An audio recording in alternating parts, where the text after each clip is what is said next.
Okay. I'd like to call to order the Board of Supervisors meeting for Monday, September 17th at 7 p.m. Please join me in the Pledge of Allegiance, if you would. I pledge allegiance to the flag of the United States of America and to the republic for which it stands, one nation, under God, indivisible, with liberty and justice for all. Thank you. Why don't we start off with a roll call? Supervisor Tony Hayne. Here. Supervisor Jim Nellen. Here. Chairman Dan Wolfle. Here. Supervisor Linda Waite. Here. Supervisor John Stavenus. Here. All right, let's take a second to introduce ourselves. I'll start back with Amy, if you would. Amy Fleck, Clerk Treasurer, County Road P. Tony Hayne, Town Supervisor, Matthew Road. Jim Nellen, Town Supervisor, Lori Lane. Dan Wolfle, Town Chairman, Bark Road. Linda Waite, Town Supervisor, Bluff Court. John Stavenus, Town Supervisor, Whitefish Bay Road. Tom That's- Jordan, South Cape Point Drive. Rich Hendrickson, trying to build on Bluff Court. Pete Hirth, Bluff Court Trail. John? John Daniel, Whitefish Bay Road. Paulette Lane, Dunn Road. Richard Collins, Dunn Road, Bay Shore Drive. Thank you. Jean Tice, Bay Shore. Chuck Tice, Bay Shore.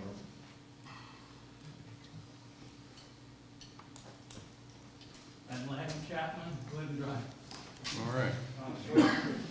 Good thing Laddie introduced himself. I wasn't sure who he was. Okay, next thing on the agenda would be public participation. So if anyone has something that they'd like to speak about for a couple minutes, let me know. So, John? The stop sign down at Whitefish Bay Road and Highway 57, Yep. and the speed through Valmy. Is there any way, seeing that you guys are talking about signs tonight, is there any way that you could either get flags on the speed limit signs going up the hill and down the hill? Can you, I'm sorry, I couldn't hear you. Speed limit signs that are on, going through Valmy, going up Whitefish Bay Road? That is controlled by the county. Okay. And And the stop sign, the last 3 town board meetings, has been an issue with the bikes. Something's gotta be addressed. you brought that up at last month's town meeting. Yeah. And I did some research on it, and the gist of it is that there is nothing that can be added to the stop sign.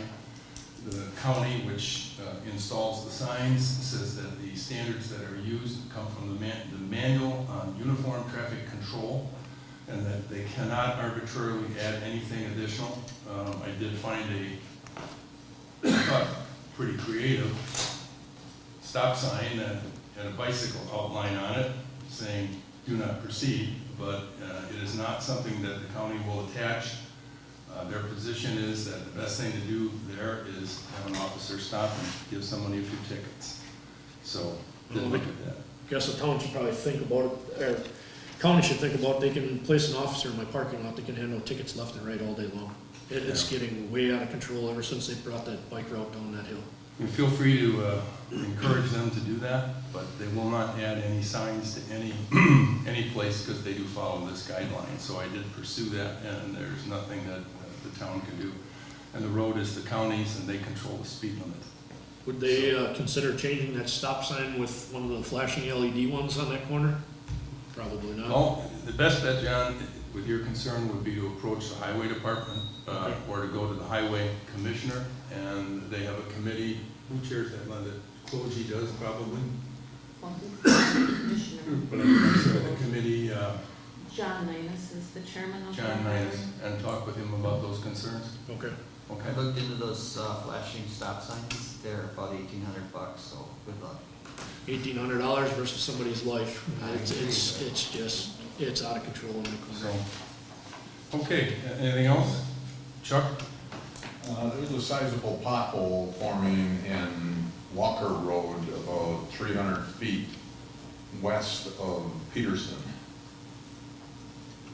It'd be in the right-hand lane. 300 feet west of Peterson. Oh, there was one on the east side of Peterson, so now it's on the west side. We just finished that, and now it's coming back. And then on where Matthew and Highway T come together at the town line, the brush on the side of the road, it's It's all new popple brush, and it's starting to get upwards of 3 feet high. When you're coming off of Matthew and you're looking west on T, you can't see the road any longer, the traffic coming, so. Part of that problem would be County Highway T, but, let them know at least that it needs to be trimmed. Okay. We're gonna do some trimming throughout the town in the fall too, so we'll take a look at brush. Okay, good. All right. Assume there's no one else. I see no hands up. So let's move on to the adoption of the agenda. I would move to adopt the agenda as noticed. I'll Motion. second that. Pardon me? I'll second that. Motion by Linda, second by John to adopt the agenda as, and I should have also asked, have we been proper, have we sent it out there, We hung it in the did. right Yeah, it was places? properly noticed. Yeah, thank you. You Absolutely. could have chimed, that's all right. All right. Based on that motion, all those in favor signify by saying aye. Aye. Opposed? Amy does not oppose it, so we're good to go. Okay, thank you.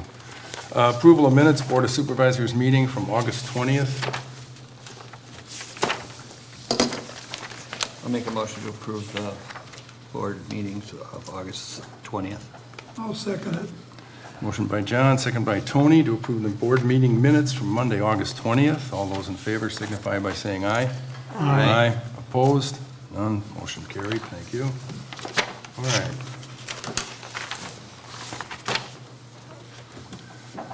First thing we have underneath pending business from last month was just a little bit on a road work update. And if you haven't noticed, Peterson Road has been done. We are waiting yet for Nelson Lane to be reconstructed, as well as Lake Shore, West Lake Shore Drive. We did hear back from the county, and they're asking us to do some tree trimming, which we had planned to do in the fall. We're just going to move that up and concentrate on the area we're going to pave. So Acorn Tree Service will be in there doing some work. I've also taken the time to call the people at the Clark Lake Association, so if any of you hear anything, they were informed, and they did send out a letter to their association to let them know. We also anticipate doing some in an area where Mr. Jordan lives this fall. Maybe open up your driveway so it's extremely wide, okay? But that's going to be done later in the fall as well. So Rudy Road was completed, and I think we are pretty good on everything else, so. You did a really nice job on Peterson. Including that Adding little the curb. curb. Yeah. Yeah, that worked out well. Okay, next item is the Town Board Rules of Order. This is something that we had last month. I think it's the third month, perhaps. We had it in various states. We got close last month to approving it, but we held it over for a month, and then Linda and Amy went to work and found numerous additions. And so now we have a good-sized document here that covers just about anything and everything. There are, hopefully you've had a chance to read it and highlight any concerns that you might have with respect to this, because there are some things that are pretty well defined that I'm not sure that we had always followed along in the past, either during my tenure or perhaps even Leo's. Just things that give us a process to revert to in the event that there are some issues during a meeting or a conversation or a motion for that matter. Also dedicating a fixed 15 minutes at regular town board meetings to set aside to address any citizens' concerns as part of public participation. And then there's a process in there for people outside of our township to speak by contacting the supervisors or myself, whichever the case might be. Does anyone have any specific comments, questions, or concerns with respect to what's in there? When I reviewed it, it looked fine, except that I noticed there was one sentence where it's an error. I talked to Linda ahead of time, and she noted that how it can be changed. I can take it up now, or it's a modest change. It deals with closed sessions. It's paragraph 6. On page, Which page? 5. Page 5? Okay. And Right in the middle. it's right in the middle. And it should say that the beginning of the third sentence should say, "of the meeting as stated in section 19.85, parens 2, close parens." So just delete "conveyed prior to the closed session." Oh, okay. Amy, can you make that change? Yes. All right. That's an easy one. Anything else? We followed the ordinance as set forth from Wisconsin Towns Association. You notice that it doesn't specifically address annual meetings because that is by statute. So if you Right. notice that that paragraph is not in here, it's by statute on the third Tuesday, so we thought, why repeat the language? Correct? Yeah, and it does talk to, no, that's right, it's not in there, because I'm looking at, what I was looking at is the notes about advisory vote of the town board when we had something come up, but that could be at a town electorate meeting, so, okay. And the first whereas paragraph does say which govern the procedures of the town board as opposed to town electors, so. Okay, good. Well, if everybody's good with this, then the next thing to do would be, we will pick it up with a resolution to adopt this, updating what we had earlier. We'll pick that up in ordinances and resolutions. So, everyone okay? All right, then we will move on. All right. New business, we have, we were notified What by the about- county. You missed one. Pardon me? Do the intersection. Oh, sorry, I've got that out of sequence in my thing, I apologize. Yeah, next thing underneath there was the intersection of Bark Road, South Cape Point, and Whitefish Bay Road. This was a carryover from last month. We put up I had the county put up a yield sign down there in an attempt to address some of the concerns about the flow of traffic at that intersection. And so as part of this month, I have brought that back with the recommendation we replace that yield sign with a stop sign. I spent some time, of course, living down there. I'm on that road constantly. I spent some time talking to different people about that road, and one of the problems I have in making it into a four-way stop is that in the winter months when there is snow on the road, starting on Bark, heading up and to the west, you cannot gain traction unless you have a four-wheel drive half the time. It's slippery as it is coming off of West Cape Point going on to Bark. So I'm hesitant to try and create one more problem. I'm hopeful that we could put a stop sign on Whitefish Bay and have people stop there, which would hopefully catch some of the problems. We do have a stop sign on South Cape Point, which most people don't stop for anyhow. Correct. And we do have one in the parking lot of the Whitefish Bay Park boat launch. So my proposal is we replace the yield sign with a stop sign. If in fact that doesn't solve the problem, we'll address it with a four-way at a future meeting. And we have, with Amy's gracious help, we have a second ordinance in place if we need to do that, or we have it ready to go, I should say. Well, just off the top of my head, we have Martin Road that is an uphill stop sign. Brower and Whitefish Bay on the other side, and P and Country View are all uphill stop signs. I don't think that Bark Road should have the right-of-way. If anything, Whitefish Bay is more of a used road. It should have more of a right-of-way than Bark Road.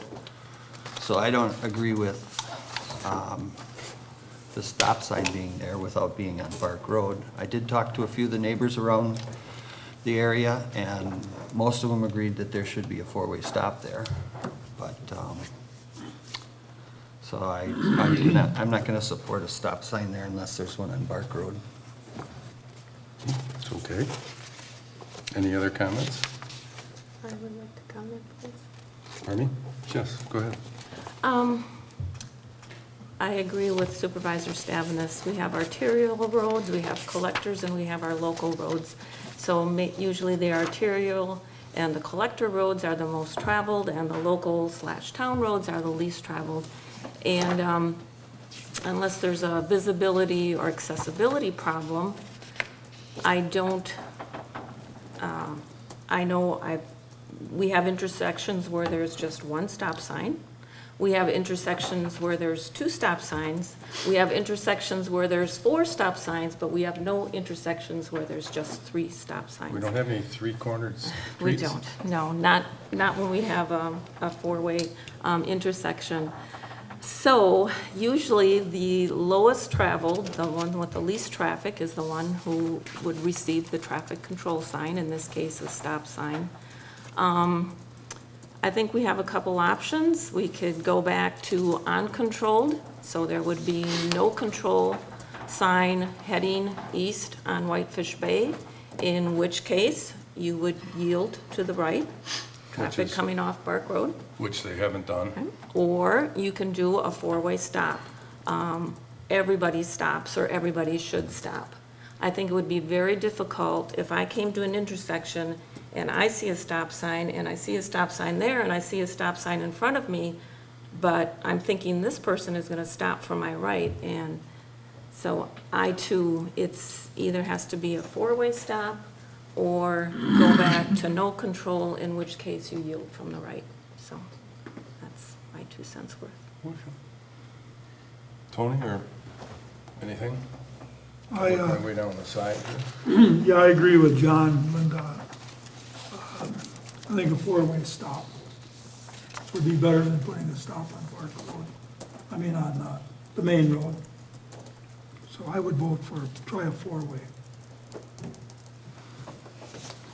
Any comments, Jim? I think that's probably the better argument. I think that if, only because as you come up to a stop sign and you look and see a couple of others, you assume, even though there may not be a notice that it's an all-stop intersection, that your inclination, you don't know where the car is coming from. Okay. One more. Sure. On my way here tonight, I specifically went to the intersection of Whitefish Bay and Brower, which is a 4-way stop. Oh, okay. And I noticed that it does not, most of the times, if it is a 4-way stop, it'll say 4-way stop below the stop sign. This one does not say that. So if we do decide to do a 4-way stop, I would recommend that we put that sign in that location plus any others throughout the town so that people are aware of it.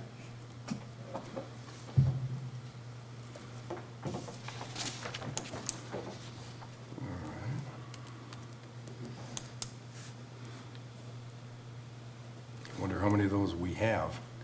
I bet it's I a don't lot. think there's a lot over on the west side of town.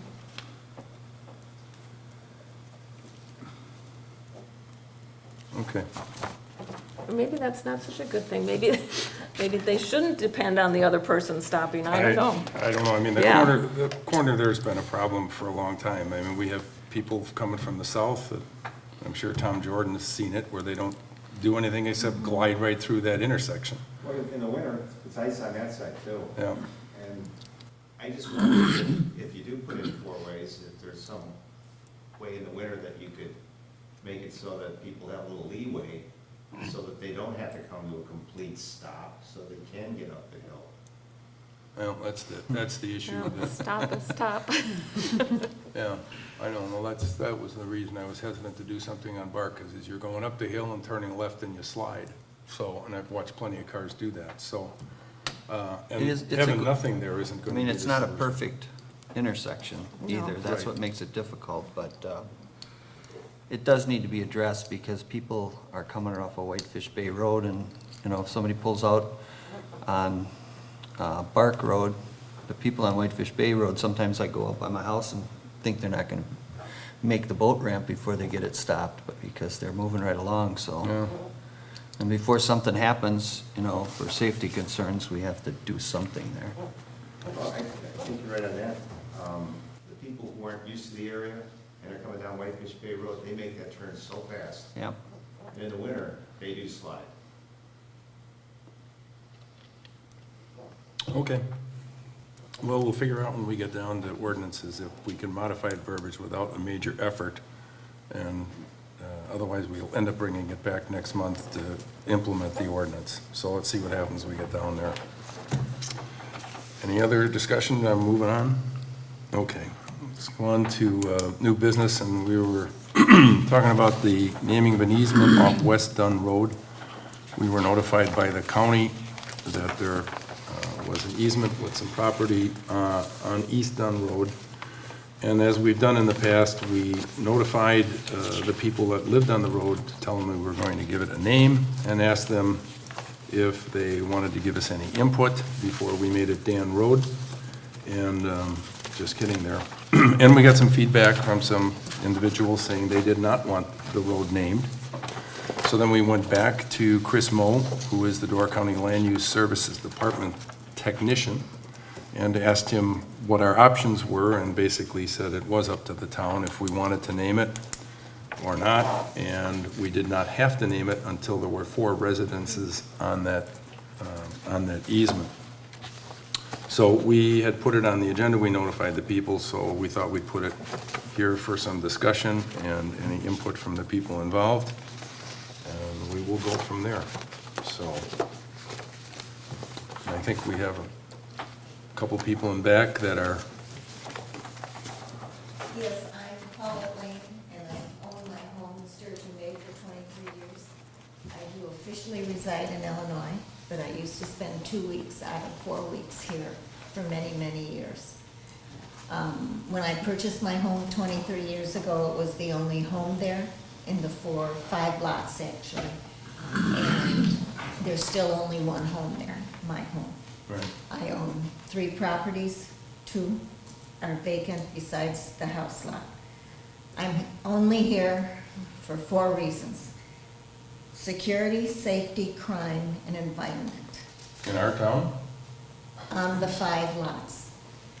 Yes, your front page, drug dealing, and it's all over everywhere. The area we're talking about, the reason I'm opposing a street sign, once you put a street sign up, that means to most local people, myself included, I could turn onto that street.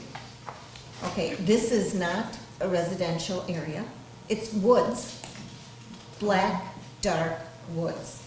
When you come off of Dunn Road, you might go 50 feet, you go up a huge road to my house, or you turn left. Mr. and Mrs. Collins is building a home there, not constructed yet, but they're in the process. Okay, they are right off another 50 to 200 feet. Beyond that, where there's 1, 2, 3, 4 more lots, there's no homes there. It's pitch black. If you go there at 9 o'clock at night, put your hand in front of your face, you cannot see your hand. I have had vandalism on the gazebo, $5,000 plus, kids breaking in, loitering. I'm not so much worried about the house, because the house is on a level with Matthews Drive. I'm worried about your kids, my grandkids. This is an area that is far enough off the beaten path where people could meet, no one would even know it. And it could become a hangout down there. And if they're quiet, even the residential, there's only 2 houses to be that would even notice them. So environment, once it becomes a street, I think Sturgeon Bay has the right to bring snowplows in there. There's no road in there. If you bring a snowplow in there, you're gonna ruin the environment. There's gonna be ruts. It's woods. It's nothing else but woods. It's a gravel road, is it not? It's an easement right now. It would be a private road. No, there is no gravel, there is no nothing. No, It's there dirt. would be no road, It's an easement right and now. there would be no correct. plowing. Okay. It would be a private road subject, and you would Well, have to. private make- road to the extent, once a street sign is put up, you can't tell someone, don't come in here, because it's a valid street in the community. Well, if it Is says- that not true? If it says private road, then you could tell them not to come in there, right? Yeah, I mean, I don't have an issue one way or the other. I brought it up here because we had input from others that said, here, name it and put it up. So I wanted to give, Are you at the house at 6092? Correct, down road. And I've been there 23 years. And in 23 years, no one has built, so to have a road, I mean, a street sign, if, I would not oppose it if there was a valid reason. I'm more secure, or more worried about the security and the safety of people going in there after 10 o'clock at night and leaving before 5 in the morning. That's what I'm worried about. It's the woods, strictly the woods. There's nothing there. There's nothing there. So to make a street entrance into the woods, I own 3 of the 5 properties. I would not oppose moving forward, but there's no valid good reason. All I see is problems. You're asking for problems. Okay. So, well, I appreciate your input. Like I said, we wanted to give opportunity to both groups or people. Whatever the board decides is whatever we will do. Linda? Well, Chris Moe, who is in our real property listing department at the county, as you know, the town of Sevastopol follows the Door County zoning ordinance. So it looks like in August she thought, oh, maybe it's a good idea to name the easement now. But then in her email dated September 5th, she says, per the county's ordinance, it is not required to name an easement until it serves 4 principal users. So we are not at that point, correct? Correct. So we are not required to name your easement and your neighbor's Right. easement. That's my interpretation. Right. No, I guess we- when we get to 4 residents, then we'll tackle the problem then. I guess the biggest concern that I agreed with her on was the fact that you do put, oh, I'm Richard Collins, and I'm building the house at 6090 Dunn Road, right across from her. And we discussed this in depth, and it made sense. She said, I'm just worried that if you do put a street sign there, some kids, and they explore, and there's nothing wrong with that, but they'll drive back there and maybe drink some beer and smoke some pot and, you know, or whatever late at night. And our concern is that we'd have no control to tell them you have to leave. And if we did call the police, he'd say, well, you know, well, he could ask them to move on, but if that is a public road, then we would, the police wouldn't have any authority, I would think, to ask them to get out of there. And we don't want to lose control over that because we don't want it to become a hangout spot. And like she said, she did get $5,000 worth of damage to her gazebo.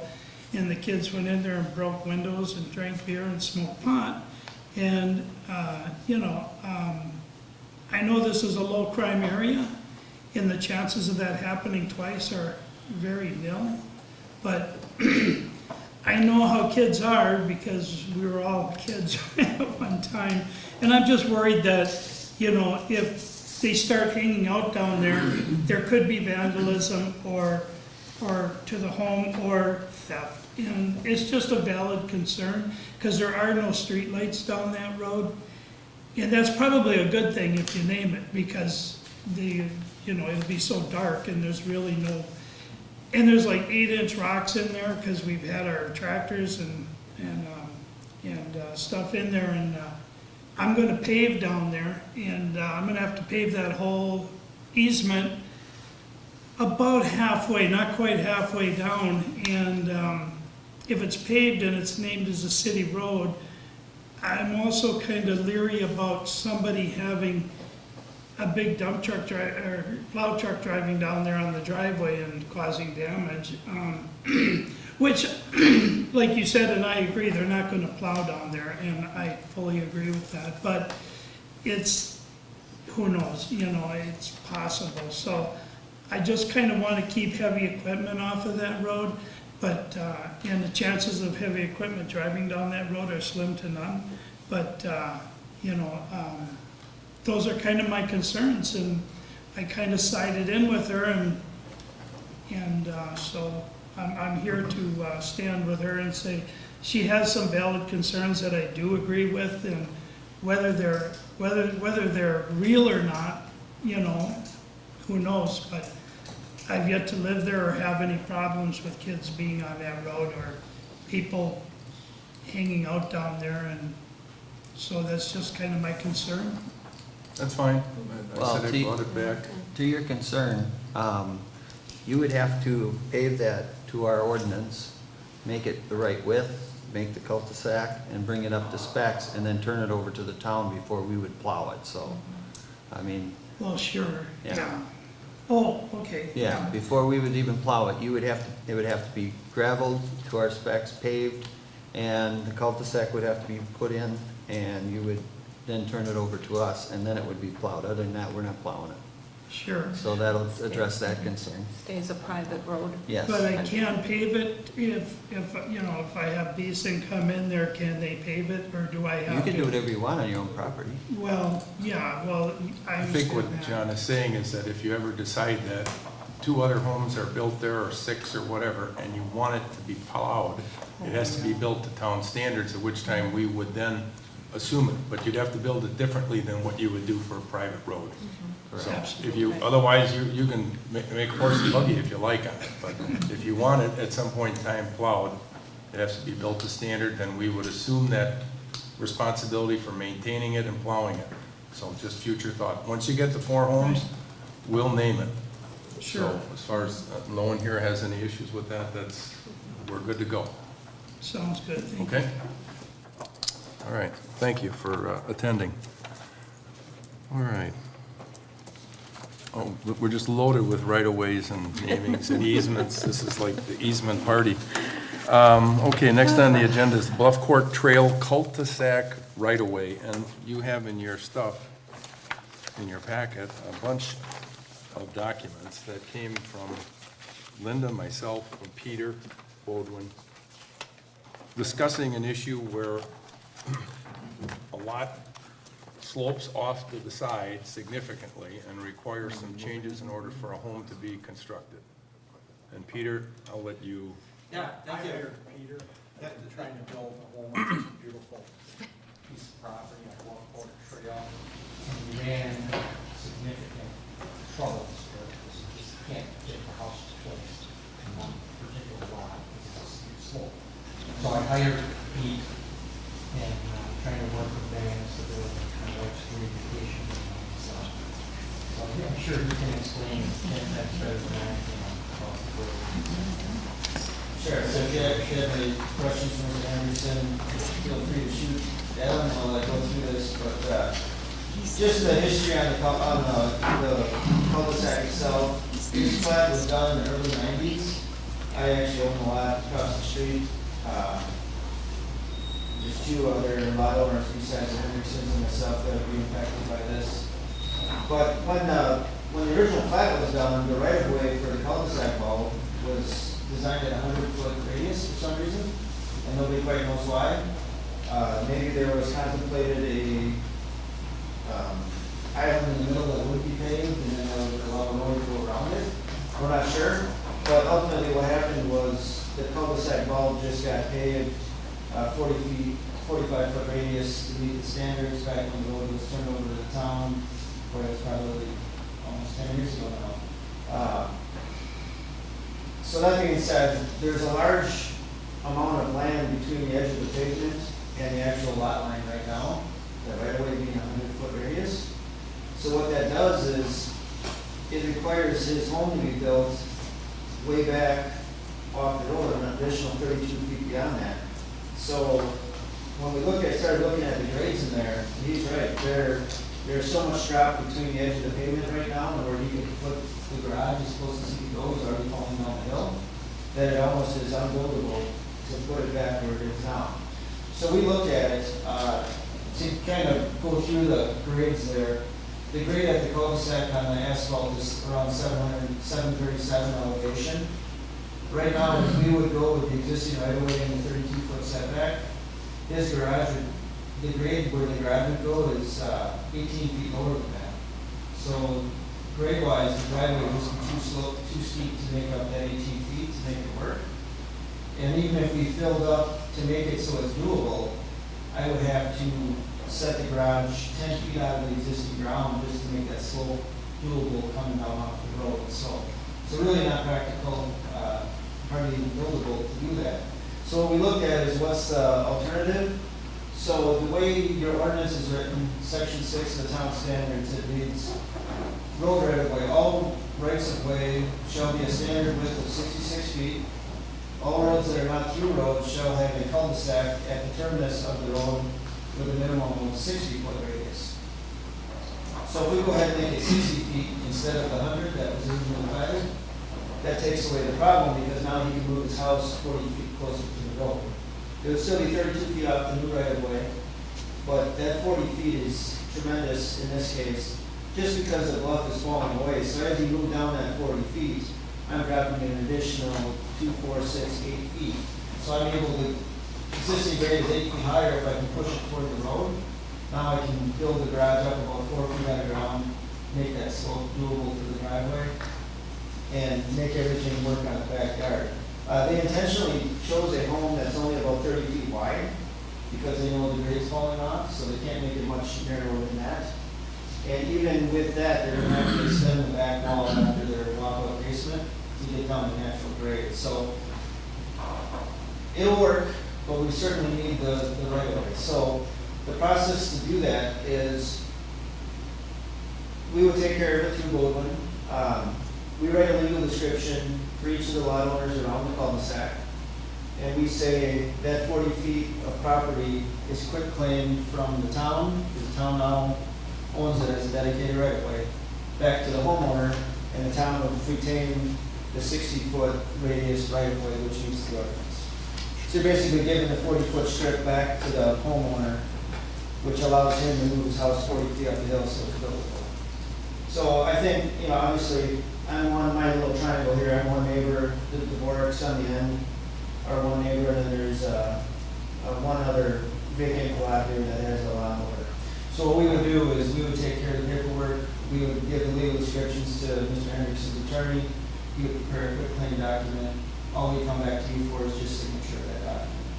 So it would be pretty straightforward from the town standpoint, we do all the heavy lifting and prepare the quick claims for those, bring those back when they're all agreed and signed to by the lot owners, and then you guys sign it, that would alter the right of way on that cul-de-sac law. So from an engineering perspective, it doesn't change anything. Other cul-de-sacs in the town are the 60-foot radius based on the ordinance, so we're not doing anything new here. It's just taking the old plat, which had 100-foot radius for some reason, and making it meet the current standards. Now, when we took over that road, did not the landowners on both sides coming in have to give us back Yes. right away? Yeah, we gave. And how about Yes. the circle? I don't recall that piece. Did you end up giving back a piece of land off your property? Right. What did you give us back? We actually gave, we used to own to the center line of the easement, and then when it became right of way, we gave 33 feet each side of center line for the right of way. Okay. And then on the cul-de-sac, we gave the full 100 feet. That was just the easement before, when we paved it, brought up the standards. It's a 66-foot standard radius. So yeah, we used to own the center line, now we own to here. Now we're asking that we still own to the right of way, but the right of way just gets narrowed down to slope wall at the end. Which is probably the way it should have been platted back in the early 90s. But until you go and try to lay a house out on here, it's really a tricky site. And this one's really the only one on the entire subdivision that I see as being a problem. Would you like to live on Dunn Road? That road's very steep too. I mean, I got somebody back here's got lots for sale and wants a name. Come on, get in. Just so from, if you look at this stuff in your packet, it got to be a little confusing because there was a lot of back and forth. Linda took a shot at it, and then it went to Jeff at the county, and Jeff finally clarified it, because it looked at one point in time it needed something, then it didn't need something, and then on the last iteration, and I think you have it in your document, it's in red. Peter highlighted the keywords that were overlooked by a lot of bodies. And basically saying, here's where we stand on it. So, I do have one question. sure, feel free. The county talks about 66-foot right-of-way from the middle of that cul-de-sac, from the center of the cul-de-sac. Right. And you just said 60 feet. The county, I understood, said the best you could do, were we willing to rededicate to you the, a portion of the 100-foot right-of-way was 66 plus 32, to put you at 98 feet beyond your center line, because you got. Right, and I'll revisit that with the county to make sure, but I'm pretty sure we can go 60 based on your ordinance. The way the county looks at it is, it's a 66-foot right-of-way through the straight portions of the road, and then they require 65 feet from center line of the road as your building setback, so that 65 minus the 33 ends up with a 32-foot front yard setback, basically.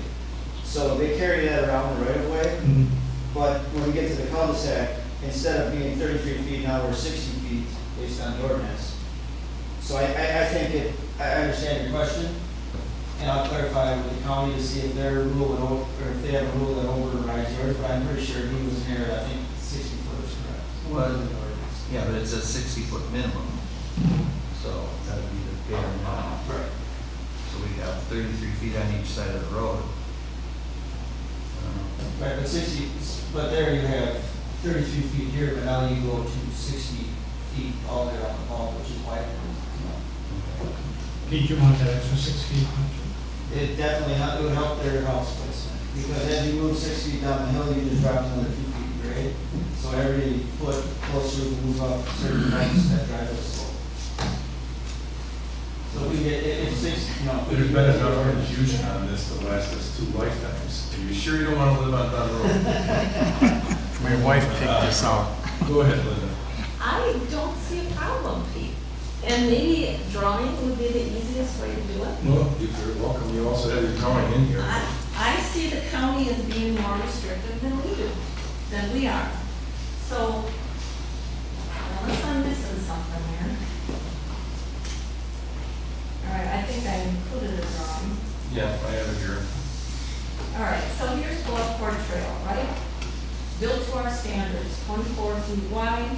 All right, our normal right-of-way is 33 feet from the center. So, okay, so there's 12 feet from the center to the edge, and here's another 21 feet to take 33. Why would we be more restrictive with our right-of-way in a cul-de-sac? So here's our cul-de-sac. This is 50 feet, right? Okay, our ordinance says we need to be 66 feet out. Right? No, instead of 60. Well, 60, 60 is even better. So say if this was our normal road right here, no cul-de-sac, so here we've got 24 feet and this is 24 feet. And from the center, all right, there's 12 plus 21. We're inside of what the county is saying. The county is saying 32 feet from the pavement. Right, but that's So, not how the. I just don't see where we are being more restrictive than the county. I just don't see it. No, I think. Feel free to turn the page. Actually, let me do the, just use the red marker. Here comes the ready. Right, am I missing something? Okay, so I think the confusion is, it isn't the 24-foot road around here. It's a. No, it's all paved, And but, it's 45 feet. but we from the should be middle. more restrictive on a cul-de-sac than we are on a normal road. No, what the county says, It's paved Yeah. to do that. but here's what the county says. The county says your house has to be 65 feet from the center line of the road. Yeah. That's your building setback. Yeah, So that means that this is 32 feet.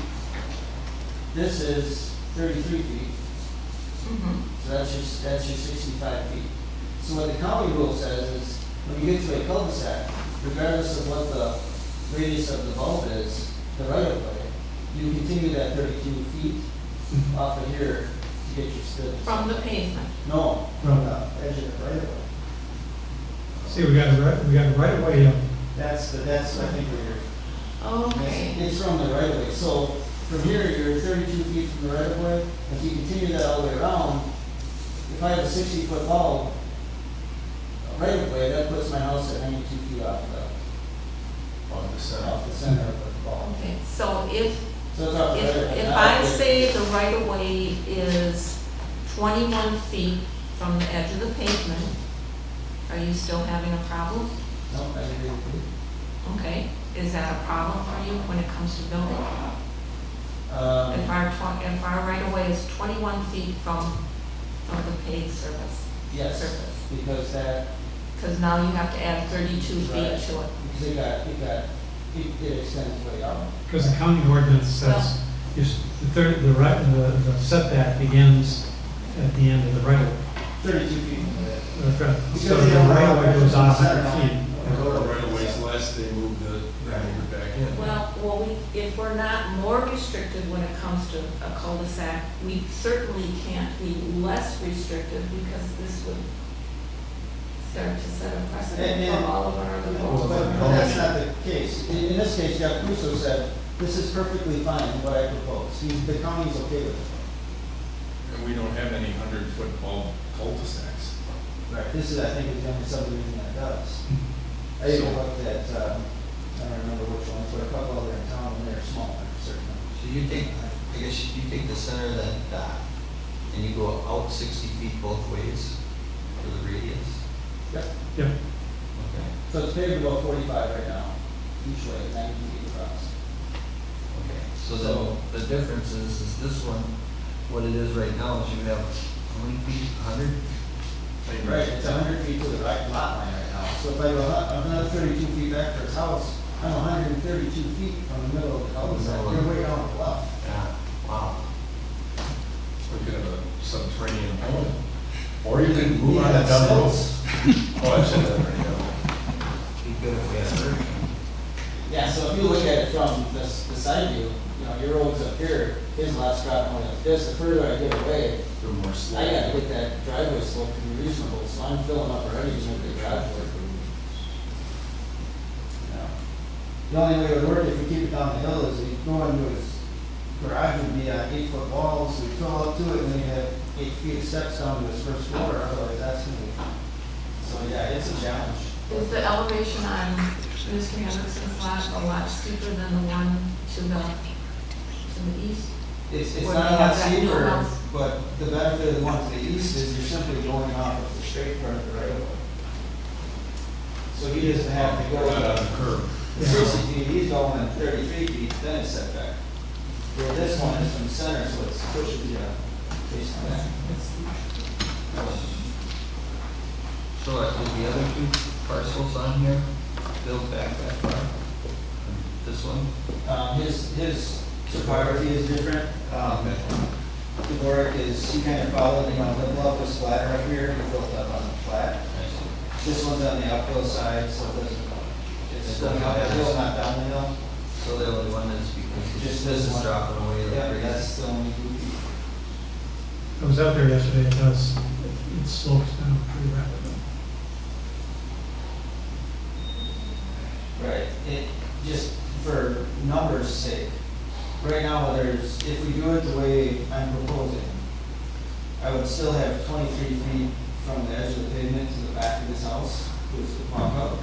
So that's a lot to make up, and if I would leave it the way it was, I'd have to have 33 feet of difference to make that exposure, so that's way too much to do a two-story house. All basement ceiling. And a 21-foot one. Yeah. Yeah, If it's fall. If our road right of way was 60 feet from the center of the paved cul-de-sac, so now we're going 10 feet past the paved area, right? So, 15. That's 45. Paved from the 45, center. and we're asking for 60, so you have 15 feet of grass or I whatever. thought it was paved 50. I thought the radius was 50. 45 is what it looks on this one, Yeah, it says yeah. 50, but I don't know who this one. So if we went out, so if it's 60 feet from the center, and say it is 50, so now we're 10 feet past the paved surface, and we have to add on 32 feet for the county, correct? So now we're at 42 feet out, and that does not give you enough room? No, that's what we're asking for, that, yeah, if we go 50 and 10 more feet to the lot line. That'll then just 50 make feet, it. That's what we're asking. It'll just make it on the edge.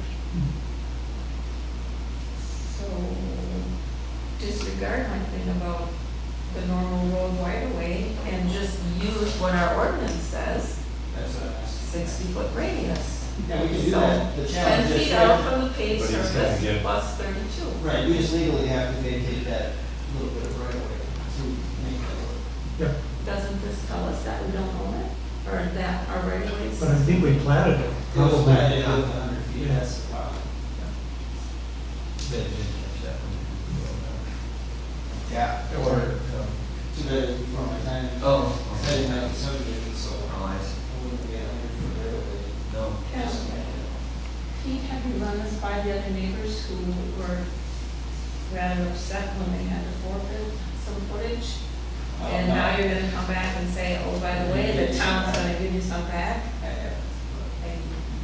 It should, it's, if someone wants to give you, you know, okay, this guy's getting 6,000 square feet, so he's getting more than a tenth of an acre property back. More But taxes. to raise his taxes. You don't get nothing for nothing. Yeah, exactly, taxes are shooting up. Well, I guess, go back to your thought about, I don't know if we have any other big cul-de-sacs that we'd have to worry about some kind of precedent if we did it. But I am more concerned about, even though it's a freebie, I guess I'd like to hear from the neighbors that they're in agreement. I don't wanna, talk to Dunn Road here, but I mean, I don't wanna have repercussions from that. I can use your tax dollars, that'd be good, but, I think we need to make sure that, one, that Jeff's 100%, because even Jeff had questions on this as he went through it, and know that the neighbors are okay with it, and I don't know how the board sits. is there a way to release some of our right of way without having to go through quick claim deed and recording? So you still own the property, What if we gave them an easement? you still own the property, we have a right of way on it, can we forfeit 6 Well- feet of our right of way without having to do a legal? That's not 60, I don't think we can really do that because the landowner owns the property to the settlement. But it's just that we've got an easement that is because it's considered it's an estate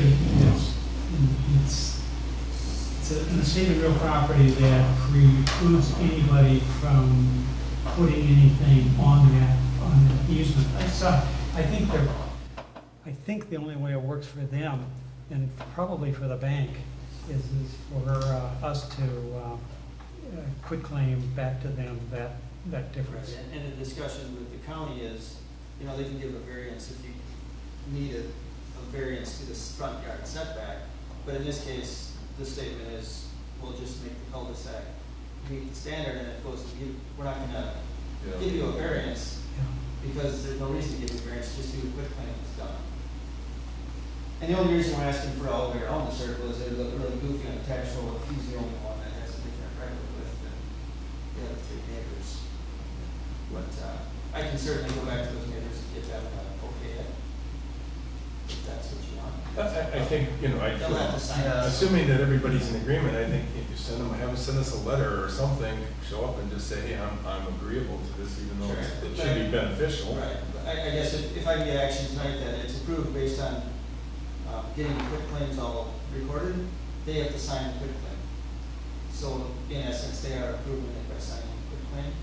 So if I come back and give you, here's the 4 neighbors, here's the 4 quick claim signatures, when you sign it, then it becomes.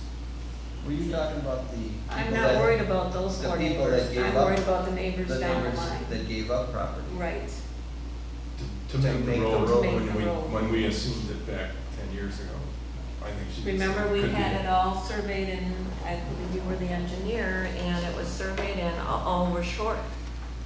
You know, per our driveway, or per our road ordinance, we needed more footage for shoulder and paving. We had to go get quitclaim deeds, and we went in, we had a hassle because they needed releases on their mortgage and all that. Right. Is there any But way we to- went to the 100 feet, that's what we went to. We didn't do it, we just went to what was shown on the easement to start with. Is there any way you can make it work with a variance from the county without the town having to do anything? Have you? Yeah, I discussed it with Jeff, he said that's not the way to go. The way to go is to take it.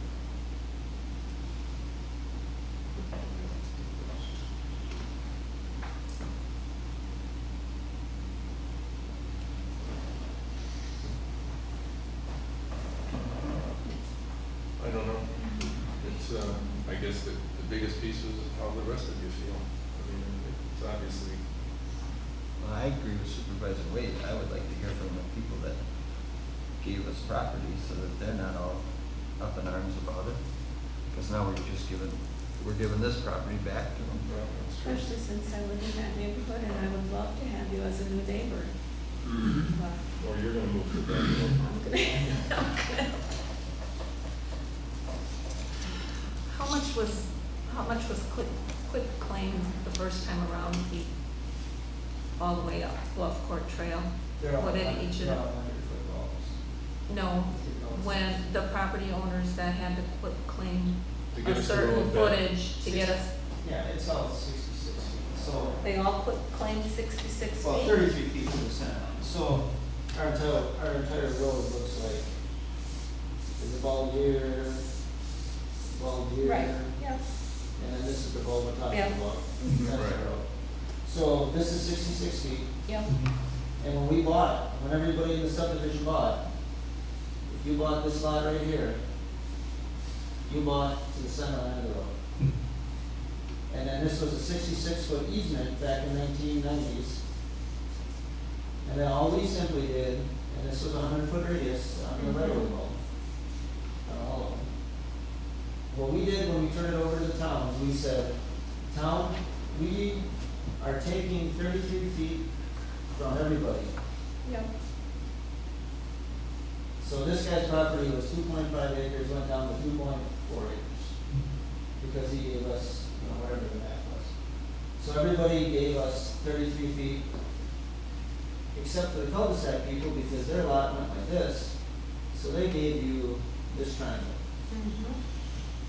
So now we're saying. we Give want us the yours triangle to- back.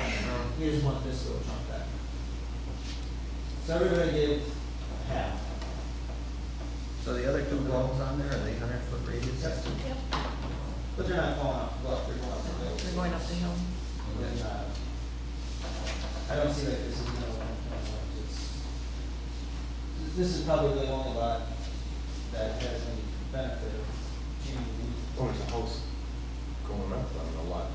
Next to it. There's a house going up right Yeah, there. right in there. And then there's one more lot between him and this one. This one's already built. I'd like to meet the salesman that sold it.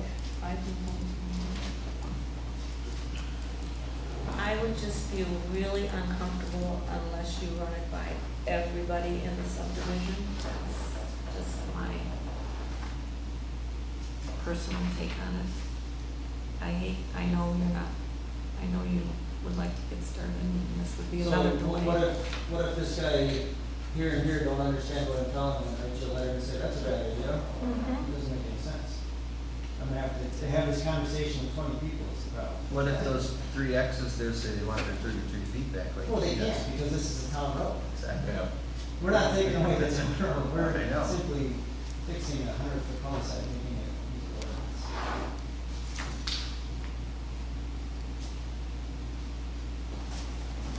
The only issue, as I see it, is that when the road was platted, that the town elected to take a 100-foot easement from the. Well, I don't think that's correct. There was no reason that the town took the 100-foot easement. the only reason the town took the 100 for easement is when it was originally platted with the right of way, is because when it was originally platted, it showed the 100 foot radius or something. Oh, is that right? Right, we didn't change it. So whoever built the Whoever built the subdivision subdivision asked made for it out 100 like that. radiuses. I'm guessing because, now this is strictly a guess, but I'm guessing that one time they thought this 24-foot road would maybe do this and have a tree island in the middle. Well, that never happened. Instead, they paved the balls in the middle, and now you got a whole bunch of room. It's like Whitefish Bay Trails where they have that circular, and I don't know how big that is. That's a pretty good size one though, but that doesn't have trees all the time. I hear what you're saying, Linda, but I think for him to go back, if he gets one hiccup based on that, this is dead in the water. If you take that position, not necessarily because the board could vote it, could be 5 to 1. Can I recuse or excuse myself? Because You can always decide not to vote. I mean, I don't live on Bluff Court Trail, I'm on Bluff Court, but I am in that subdivision. over there. I am in that How much subdivision. land are we giving Linda? That's what we. And you're not giving Linda anything, because she's not involved on the trail, so, but I do live in that Yeah, subdivision. no, I hear. Well, if anybody, I'll personally talk to each neighbor that's impacted, the other two guys, people. No problem. And we just don't want to make an issue of this either way. I'd like to just have you all there, we got a new neighbor, everybody's fine, and let's not, I don't open up a can of worms. Tony, I know I haven't heard from you, what are your thoughts? I'm looking at this, that's a town road now that they all live on, correct? Right. Okay, and that's over and done with, so it's a town road, they've got their setback. It shouldn't make two hoots to them, they can complain. We're not talking about that anymore. Right. And you don't want to say you don't care about them, but that's over and done with, so it should have nothing to do with this cul-de-sac. My feeling is, change this cul-de-sac so it works, and be done with it. We can sit here for another 3 or 4 months, back and forth, and then what's done is done with that town road. That's not going to change. Right. You might step on a couple of toes, but we're not dealing with that. I would say just go ahead with the cul-de-sac, the way he's proposing it, and instead of just keep dragging it out. That's my thought. Okay. Jimmy, any other comments? I agree, Tony. I would make a motion to do that. It's inconceivable to me that the adjoining landowners who are front on that cul-de-sac would resist what we're trying to do. But, so I would move forward now. I would Make a motion to. I'd make a motion to quit claim to the applicant, however you say well, It's the portion of right of way exceeding the time, that's right, exceeding the. requirement, but I would like to know that because based on what I read Yeah, I'll here, talk to the county, and they wouldn't let me do it without getting that clear, so with the condition that they're clear. I'll second that motion. Okay, so we have a motion and a second. Do we have any further discussion before we vote? Go ahead. Can I excuse or recuse myself? Look at the I rules of have a orders. mortgage, I know, I have a mortgage, Rules of order say you but can't. I'm not on Bluff Court Trail, so I'm not sure if I have a financial interest or not. It would not involve any of my property. But you can recuse yourself for anything. Right. I don't feel comfortable, so, there. That's fine.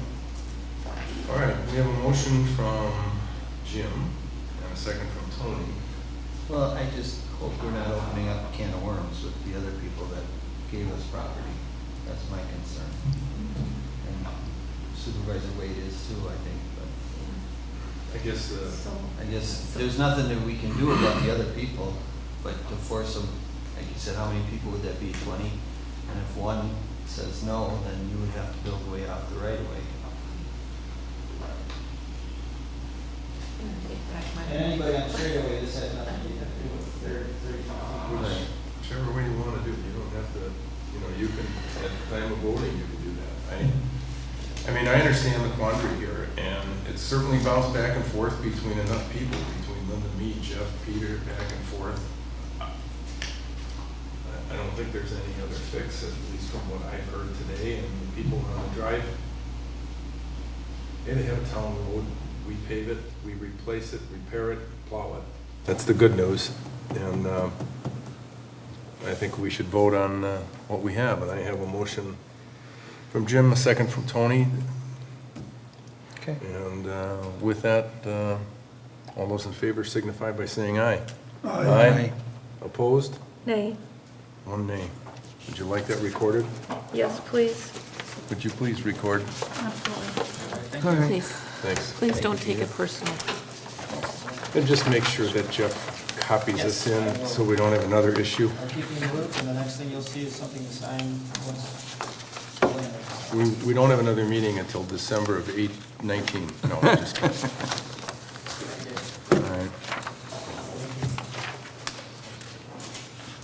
All right. Resolutions and ordinances. We have a couple in here. First one is resolution number 4, 2018 TB. This is an amendment to the 2018 budget for the town of Sevastopol, submitted by yours truly. And what we're doing here is we're adjusting for the money that we spent on the email and office automation project. And you saw the corrected one, I think, correct? I should say correct. The one that came out in the packet was in error, so Amy emailed out the corrected one, correct? I hate using the word correct, I'm sorry. Okay. And basically, we're just moving the money that we had talked about and putting it in the right budget category. Linda had previously forewarned us that this might be Right. necessary, so Correct. I'm comfortable with it. Okay. So if if anyone has any questions, let me know. If not, a motion to approve that. I move. Okay. I'll second the motion. Motion by Jim, second by Linda, to approve resolution number 4-2018 TB, amendment to the 2018 budget for the town of Sevastopol. All those in favor signify by saying aye. Aye. Opposed? Okay, motion carried. Thank you.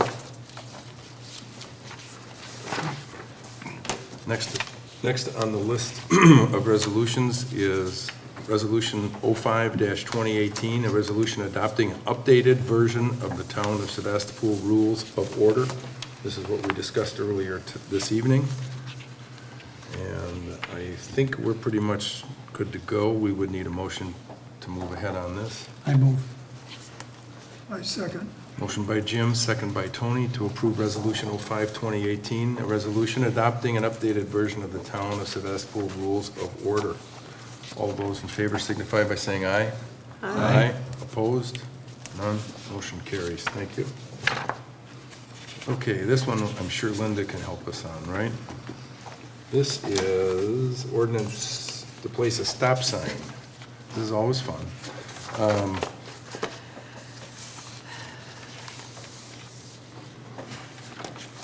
We do have,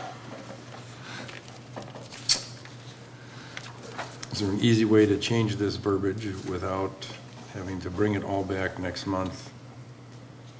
Place out in Whitefish Bay at the intersection of White Bark and at the intersection of Bark.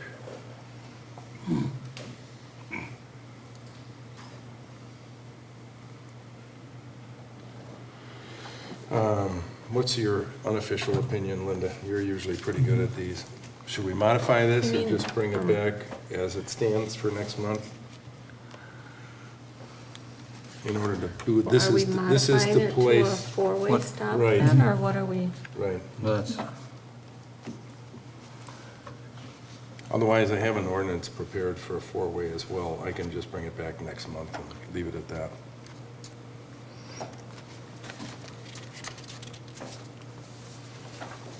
Hearing nothing, let's do that. We'll hold it over the next month. We've got the ordinance, and we'll implement it at that time. Okay. Financial reports. you have this month, we have given you everything. You have the fund balances, the transaction list by date.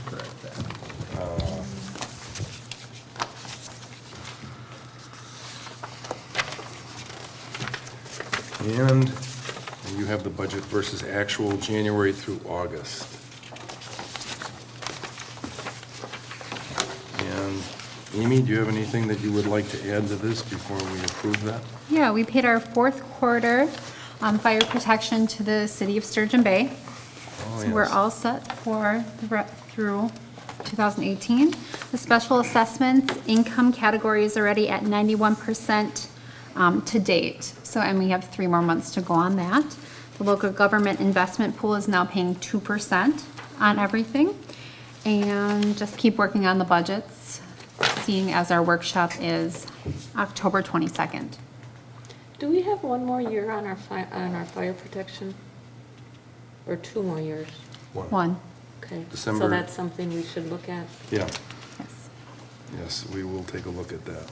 It expires December 31st of 2019. So, okay, thank you, Amy. We'll have a motion to adopt the financial reports for the month of August. I will move to accept the financial reports for the month of August 2018 and place on file. I'll second that. Motion by Linda, second by John. All those in favor signify by saying aye. Aye. Opposed? Motion carried, thank you.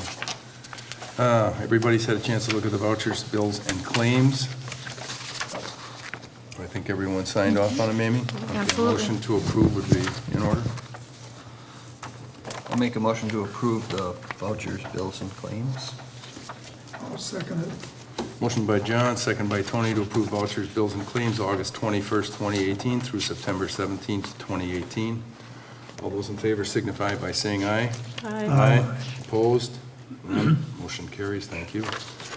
Oral committee commission reports and minutes. Anyone in particular have something they'd like to speak to? No? Well, You don't have to. I'll defer until the next board meeting. All right. Tony, anything? No, we're gonna have a park meeting on Monday the 24th, and I'll have Okay, something for the October good enough. meeting.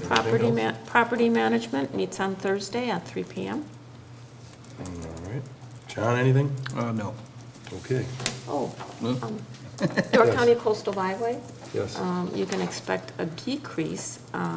What? So we've normally been asking for a $300, $300 right. contribution. It's probably going to be more like $100 at this point, so. Not to say that it won't be 300 again sometime in the future, but, All right, so we're getting a little break. good enough. Pay for the grass cutting. County board report, that would be you, Linda. Let's see, this weekend, most of the county board supervisors will be heading to La Crosse for the annual Wisconsin Counties Association Conference. Starts Sunday afternoon through Tuesday. And because of that, county board will be held on Thursday, September 27th at 9 a.m., so a deviation from our usual Tuesday morning. County board is still looking at the 2019 budgets. Departments are defining and refining their requests. We're still looking at the protected versus the general employee status. That will probably be coming back on the agenda. And for Supervisor Nellen, one of our topics at the Counties Association Conference is improving broadband in rural areas. So I will definitely check that one out. Great. Is that it? Do you want more? It's up to you. We give you the time. You have to be able to use it. Okay. Thank you, Linda. License and permits, you have the Door County zoning and safe-built inspection permits. And you'll see there are a number of new homes, which is all good news, because that's the only way we get an increase in our revenues. So that information is shared with you in there. And we are on to correspondence. And we have in there Sturgeon Bay's updated map of their comprehensive plan and in color. Could I comment on that? Right? Sure. Okay. And I didn't notice any annexations. Is that what No, you're going to ask? not yet, but we should pay attention to this, because right now, the population of the city of Sturgeon Bay is like 9,400, 500. Right. So they are a fourth-class city. When they reach a population of 10,000, they're obviously going to be a third-class city. Fourth-class cities can reach out 1.5 miles for extraterritorial annexation. Third-class cities and second and first-class cities can reach out 3 miles. Whoa. So I have a feeling, if you looked at this map, you'll see the dotted line that refers to extraterritorial planning. Oh, So I'm guessing that Sturgeon Bay is planning to increase their population. And that might be something for our comprehensive plan review, having boundary agreements or annexation agreements. So if they reach out though, does it go back to the same thing where it has to be touching to annex? Contiguous? Yes. Or if they go to a I- bigger city, they can just snatch and grab? I'm not sure. Okay. But I'm sure Brandon from Bay Lake Yeah, Regional could that answer would be those a good thing to questions bring for up. us. So maybe we'll stick this map into our plan commission or our comprehensive plan review update. Because that comes but quite given a ways all of out. the data that I've seen from the county and the city and everything else, if they're going to grow, what, 400 or 500 people? Their population right now, 9,310, 340. So they have to grow 700 people. Yep. This map will disintegrate before they're going to get to 10,000. I could be wrong, Yeah, but I mean, but look at the school projections, look at the county projections of the know. park committees. I and know. But it's but still something it's to be aware think of, thank about, you. Right. Because I was, Yeah. I seen this drawing and I seen the dotted line, I went, wow. I mean, they go way out into our town. I mean, this would, well, the school district, it would be rather interesting to see how that would all happen, but it's good input, thank you. You're welcome. You also have the list of permitted properties. It has grown substantially over the last month. And that is everything that we have in correspondence. We have a Board of Supervisors meeting October 15th, the budget work session October 22nd. The school has its annual turkey trot on November 3rd at our town park. And the Budget Special Board of Supervisors meeting is November 26th at 6 PM here, earlier start. And apparently we're having a town Christmas party on November 30th. Please bring gifts. And items for next agenda is going to be stop sign. And is there anything else that we want to bring back? Hearing none, a motion to adjourn would be in order. I'll make a motion to adjourn. John's usually on that one. I second that. Motion by John, second by Jim to adjourn. All those in favor signify by saying aye. Aye. Opposed? We are adjourned.